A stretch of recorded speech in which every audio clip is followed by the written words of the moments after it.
Hey, this is Pastor Bunjee Garrett, and I want to take some time today to present you with another word of encouragement.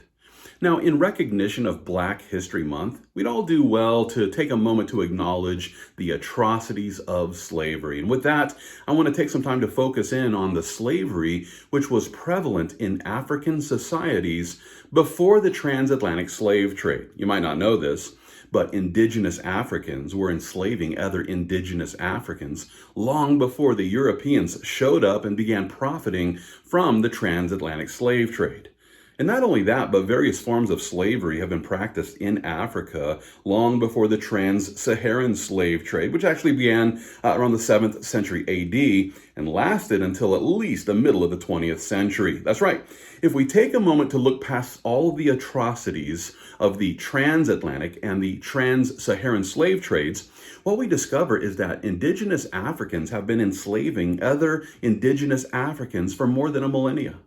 And listen, as we focus in on the various ways that Africans have enslaved other Africans, what we discover is that Africans have engaged in chattel slavery after capturing other, African tribes that were conquered. And then there are the African slaves who were simply born into slavery.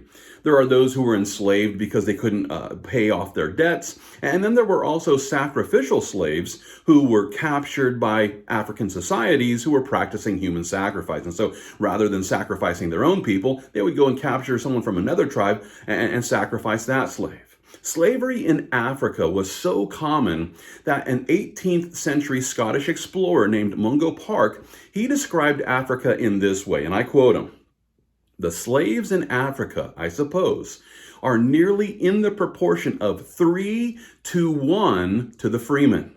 Now just think about that for a moment. If Park's observations are correct, then those living in Africa there during the 18th century were more likely to be a slave than a free man. And listen, if we compare this to the fact that only 25% of all Southerners here in the U.S. were actually slave owners, well, then what this means is that slavery in Africa was more common than slavery here in America. And while this most certainly and in no way justifies the atrocities of the transatlantic slave trade, it is important for us to have a proper perspective on the origins of the African slave trade. With this as the goal, I want to consider how Henry Louis Gates Jr. explains it in his article that he titled "Ending the Slavery Blame Game." I quote Gates here. He says, "Groups such as the Mbangala of Angola and the Nyamwezi of Tanzania would serve as intermediaries or roving bands waging war on African states to capture people for export as slaves." In other words, according to this expert who has served as Harvard's chair of African and African American studies, he says that African tribes went to war with other African tribes, in order to profit from the slave trade. Gates also informs us of this fact, and I quote, "Without complex business partnerships between African elites and European traders and commercial agents, the slave trade to the New World would have been impossible, at least on the scale it occurred." In other words, the Africans who were capturing other Africans were the slave owners who made the transatlantic slave trade possible. John Thornton and Linda Haywood from Boston University, they're historians who have also confirmed this by informing us of the fact that at least 90% of the Africans captured and then sold as slaves to the New World were enslaved by fellow Africans who sold them to European slave traders. Derek Peterson also informs us of the fact that many African nations, such as the Bono state, the Ashanti of present-day Ghana, and the Yoruba of present-day Nigeria, were involved in slave trading.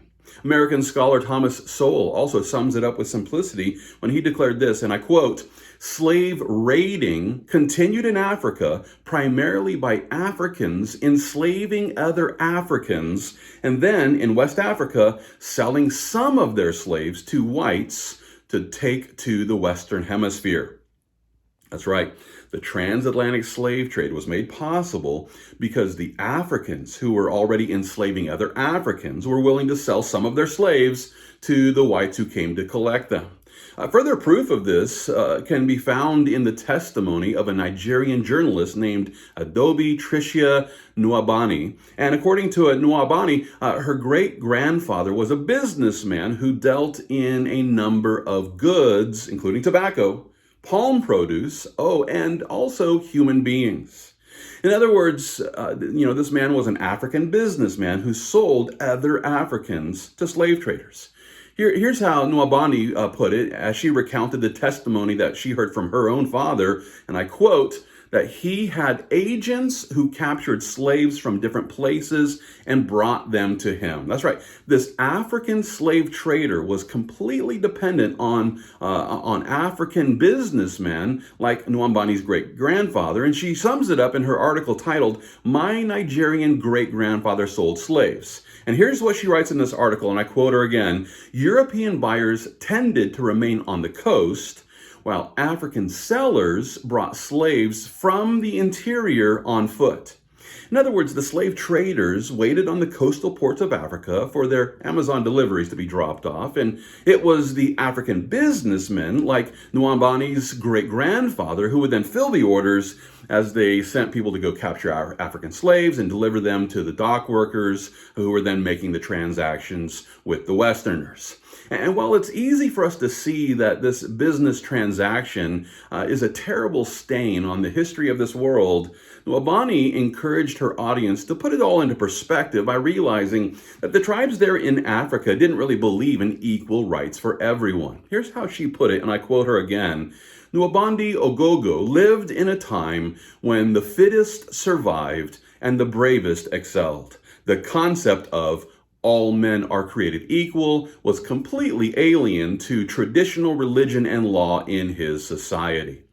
In other words, the Africans in one tribe didn't really believe that the Africans in other tribes were created as their equals.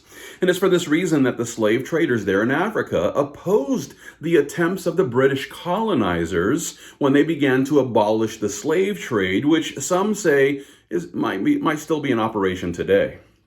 According to Adobe Tricia Nwabani, the slave trade in southeastern Nigeria lasted until the late 1940s and early 1950s. One 19th century African king there in Bonny, Nigeria even insisted, and I quote him here, "We think this trade must go on." And then he adds this, "That is the verdict of our oracle and our priests. They say that your country, however great, can never stop a trade ordained by God." That's right. It was during the 19th century when an African king ordered the continuation of the slave trade by ordination of their God. And so they opposed the British abolitionists by insisting that the African slave trade must continue, and so they did.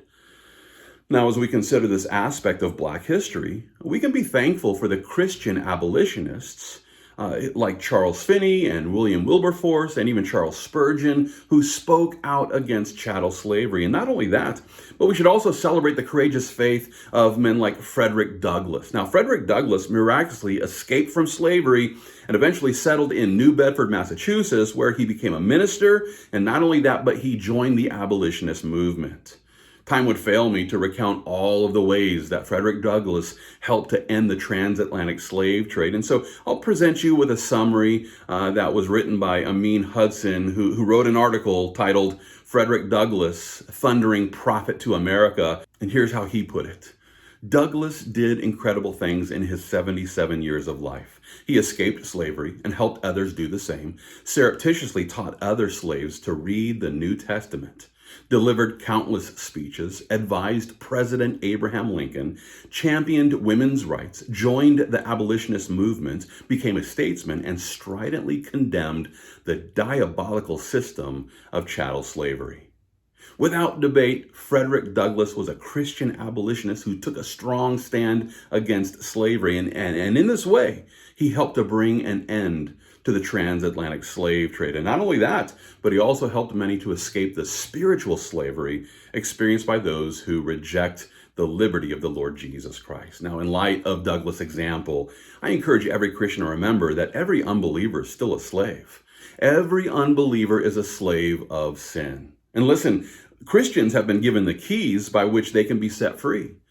I'm, of course, referring to the keys of the gospel message of grace, by which slaves are set free from their sin by faith in Jesus Christ. And with this as our great commission, let's go out and proclaim the good news of Jesus Christ to every tribe, to every tongue, and to every nation. And as we do, the Lord will help us to set the captives free as we continue to fight the good fight of faith, and all for the glory of God.